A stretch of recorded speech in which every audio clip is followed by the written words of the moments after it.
Lebih dari 28 tahun yang lalu, bintang Indonesia paling bersinar, Nike Ardilla, harus terbunuh dalam tragedi kecelakaan maut yang menimpanya saat bintang berusia 19 tahun itu mengendarai mobil hijau metalik kesayangannya. Dunia pun seakan meruntuhkan hati Nining Ning Srihat, sang ibunda tercinta dan jutaan para penggemarnya. Bagaimana tidak? Nike Ardilla pergi untuk selama-lamanya di usia yang begitu muda, 19 tahun saja, di atas puncak popularitasnya. Ada banyak sekali publik figur di Indonesia, tetapi manusia yang seperti Nike Ardilla mungkin hanya akan ada 1000 tahun sekali kelahirannya.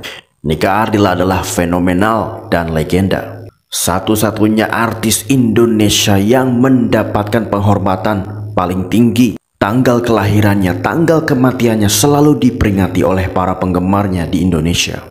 Berita kematian Nike Ardilla adalah salah satu berita paling menggemparkan sepanjang sejarah pertelevisian di Indonesia. Berita kematian Nike Ardilla bahkan ditayangkan selama 3 bulan berturut-turut, yang mengalahkan berita kematian Putri Diana pada tahun 1997 silam. Beberapa rekor-rekor dan pencapaian karir Nike Ardilla yang sulit untuk diruntuhkan oleh penyanyi lain.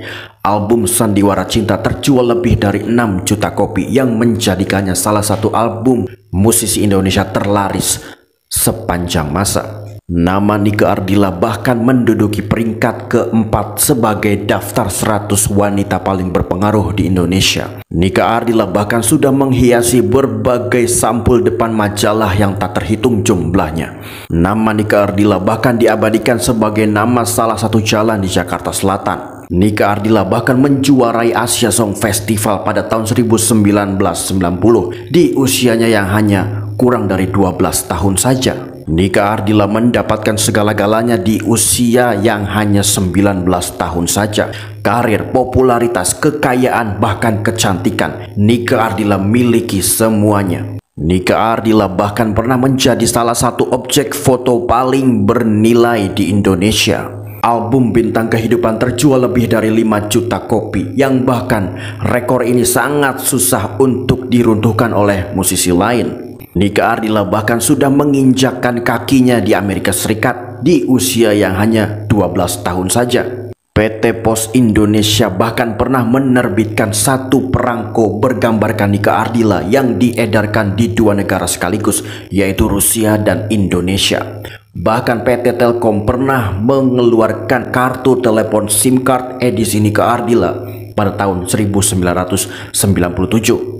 Ada banyak sekali publik figur di Indonesia, tetapi yang sefenomenal Nike Ardilla mungkin hanya akan ada 1000 tahun sekali kemunculannya. Dia adalah sang ikon, dia adalah sang fenomenal, dan dia adalah sang legenda. Dia adalah Nike Ardilla.